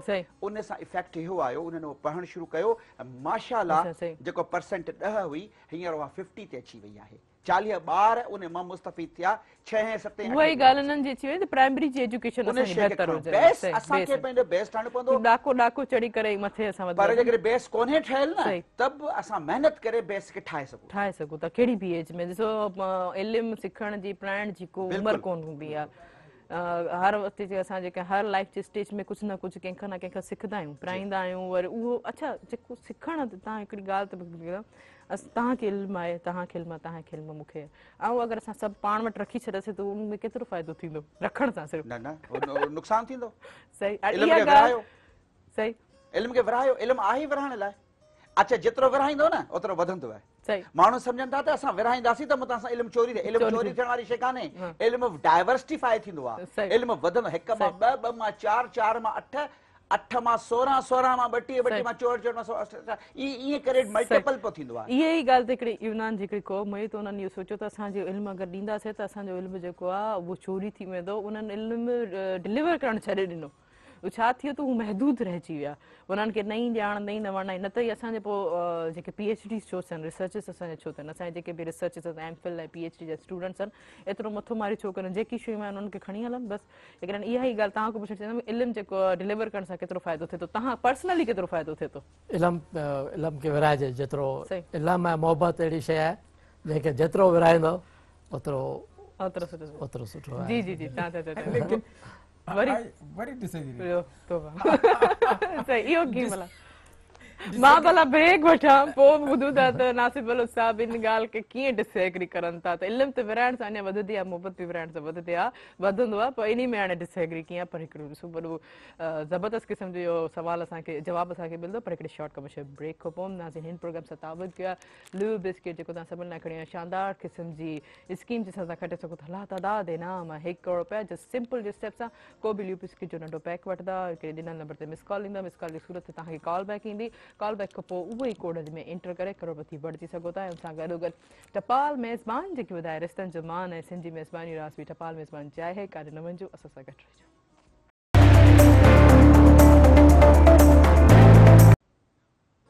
वेलकम बैक नाज़रीन प्रोग्राम से ताबुन किया लू बिस्किट जेको तव्हां सभिनि लाइ खणी आयो शानदार क़िस्म जी स्कीम जिस तव्हां खटे सघो था लातादाद इनाम 1 करोड़ रुपया, जस्ट हिकिड़े सिंपल जे स्टेप सां को बि लू बिस्किट जो नंढो पैक वठी ईंदा, उनजे पोइ हिकिड़ो कोड हूंदो, उन कोड खे स्क्रैच करे ऐं ॾिनल नंबर ते मिस कॉल ईंदा, नंबर आउं ॿुधाईंदमि 03167225225 ते, उन खां पोइ तव्हांखे हिकिड़ी कॉल बैक ईंदी, कॉल बैक खां पोइ उहो ई कोड उन में एंटर करे करोड़पति बणिजी सघो था। त इंतज़ारु कहिड़ी ॻाल्हि जो आहे, लू वठी अचो ऐं करोड़पति बणिजी वञो। ऐं उन सां गॾोगॾु टपाल मेज़बान जेके वधाए रिश्तनि जो मान ऐं सिंधी मेज़बानी रास बि टपाल मेज़बान चाहे आहे। त हाणे ॾिसो अॼु असांजे प्रोग्राम में नासिर बलोच साहब हिकिड़ो वकील जो किरदारु अदा कनि था, जंहिं ते ॿिए मुखालिफ़ जी चवंदा आहिनि त आई एम डिसएग्री लॻे थो तारीख़ जे हिसाब सां जेको ॾींहुं चेक करे जी जी जी छा चवणु चाहींदो जल्दी बिल्कुलु इन सां त एग्री करियां थो त इल्मु जेतिरो इल्मु ख़ुशबू आहे, हुस्न आहे, सभु कुझु आहे, उनखे जेतिरो वधाइबो ओतिरो ख़ुशबू वधंदी। लेकिन ॾिसूं इहा त असांजा अमली रवैया छा आहिनि, अमली रवैया असांजा जेके आहिनि इल्मु न पिया वधाइनि। असांजो जेको नस्ल आहे, मुंहिंजो पंहिंजो ज़ाती तजुर्बो आहे, उनखे जेकॾहिं असीं चवंदा न बाबा अवी पढ़ायो यार, तूं न तूं मुंहिंजा भला पोटा ॾोटा हूंदा, असांजो नस्ल चए अड़े यार आऊं त मरण ते वेठो आहियां, हाणे आऊं छा पढ़ां, सुबुह जो मस्जिद सौदो नमाज़, लेकिन ॿियो कुझु नथा कनि। सही, उन खां पोइ जेको नओं नस्ल आहे, जेको असांजो औलाद ऐं उन्हनि जो औलाद, सही, हाणे औलाद जेको नस्ल आहे उहो थोरो वरी माइट हुजे, थोरो उस्ताद हुजे, उहो घणे भाङे ॼाणे कोन थो, त हू नए नस्ल खे ॾेई न पियो पाए। सही था ॻाल्हि कयो, असांखे एक्सीलेंस किथे पियो ज़ाहिर थिए, एक्सीलेंसी त जिते तइलीम जो मयार फीअनि ते हुजे। मुंहिंजो पुटु 20,000 रुपया फी भरे थो, मुंहिंजे पुट जे हथ में 2500 जो किताब आहे, मुंहिंजो पुटु पहिरियों दर्जो पढ़े थो, उन वटि 5,000 जा किताब आहिनि। सही सही, वाकई इहे काफ़ी सारियूं चेंजिंग्स अची वञण वाले सां, पर उन मां नाले छा थो वठे, पढ़ाए छा थो उनखे। इहो अर्ज़ु थो करियां त असांजे ॿार खे प्राइमरी जी ॻाल्हि करियां थो, जेको पढ़ाइणु खपे उहो पढ़ायो नथो वञे, जेको न पढ़ाइणु खपे उहो रटायो थो वञे, ॿार पढ़े पढ़े मरियो वञे, उनखे न कुझु मिले थो, एक्सीलेंसी मथे ज़ाहिर न थी। सही सही, अच्छा अॼु काफ़ी इहे जॻह थी, पर हाणे छा पोस्ट कोरोना खां पोइ छा तव्हांजी एक्टिविटीज़ आहिनि, को भला को नई शइ, को नवाण को आहे, छा चवणु चाहींदा? मुंहिंजो पहिरीं त साईं खे ही मुंहिंजो किताब छपरायल आहे, 4 छपरायल आहिनि, त हिन में जेको लिखियल आहे, जेको जेकॾहिं उहो अॼु जो नौजवान नस्ल पढ़े त हुनखे बेसिक ग्रामर मिली वेंदी। बिल्कुलु ज़बरदस्त, ॾाढी सुठी ॻाल्हि आहे। सही सही सही मिली वेंदी। ऐं जीअं पोइ साईं ॻाल्हि कई त साईं चयो त ॿारनि खे त भई बाबा वञी 8 जा अंग हिसाब पढ़ो त तव्हांखे मैथ सां ई ख़बर थींदो त हीअ किताब जेके पढ़नि त उनखे बेसिक ग्रामर मिली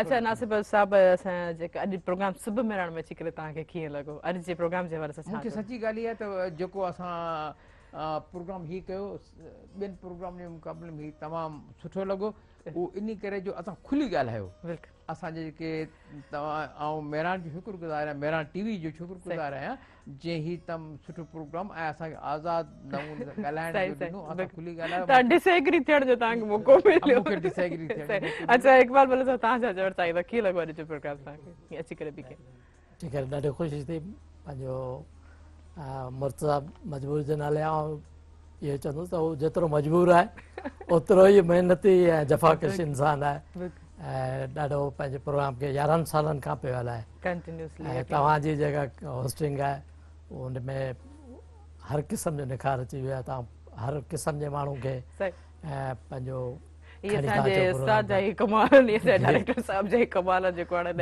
ख़ुशी थी सुठे प्रोग्राम करण जे लाइ मजबूर आहे सही सही बात आहे जी तारिक जी साहब छा चवणु चाहींदो हा एज़ इट इज़ हमेशह वांगुरु अॼु जो प्रोग्राम शानदार ऐं अॼु त मां मुंहिंजी ख़ुशकिस्मती जो हेॾा 2 इंटेलेक्चुअल्स सां गॾु मुंहिंजो अॼु प्रोग्राम थियो आहे ऐं मूं ॾाढो अॼु सिखियो आहे ऐं त साईं खां हिन जी कापी पंहिंजे लाइ वठंदुसि ऐं अॼु थो वरी पंहिंजो ग्रामर इम्प्रूव करियां हिन किताब मां ऐं इहो मां साईं खे एप्रिशिएट बि कंदुसि महिनत करे पियो महिनत कनि पिया ऐं 5 एडिशन शायदि तव्हां हींअर करियो पिया ऐं साईं जिन जा किताबनि जा नाला जॾहिं साईं खया त मूंखे अलाए यूनिवर्सिटी जो दौर पे यादि आया हिकिड़ो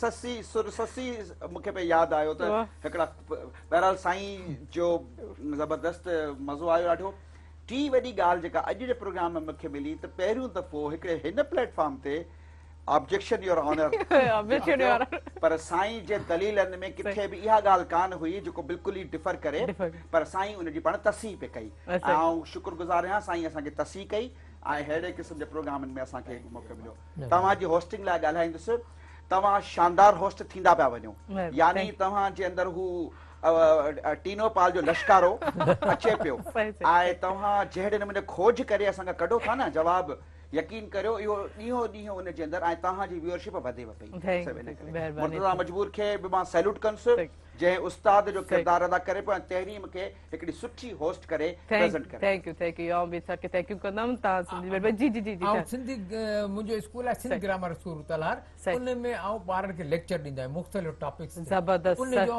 किताब छपाइण बिल्कुलु टाइम असांजो शॉर्ट थी वियो आहे प्रोग्राम जो थियण जो असांजे यकीनन आउं तव्हां सभिनि खे थैंक यू कंदमि ऐं पंहिंजे व्यूवर्स खां बि मोकिलाणी कंदमि जिते नाज़रीन असां हिन प्रोग्राम सां तावुर कयो ल्यू बिस्किट जेको तव्हां सभिनि लाइ खणी शानदार क़िस्म जी स्कीम जंहिंसां तव्हां खटे सघो था लातादाद इनाम 1 करोड़ रुपया जो सिंपल जे स्टेप सां ल्यू बिस्किट जो को बि प्रोमो पैक वठी ईंदा उन खां पोइ हिकिड़ो नंबर आहे उन ते मिस कॉल ॾींदा 0316722522 ते उन खां पोइ तव्हांखे कॉल बैक ईंदी कॉल बैक खां पोइ उहो ई कोड में एंटर करे करोड़पति बणिजी सघो था ऐं सां गॾो गॾु टपाल मेज़बान जेके ॿुधाए रिश्तनि जो मान ऐं सिंधी मेज़बानी राज़वी टपाल मेज़बान चाहे हमेशह ख़ुशि रहो आबाद रहो दुआनि में यादि रखो तेसिताईं पंहिंजी दहनी माण्हुनि खे ॾींदा इजाज़त अल्लाह हाफ़िज़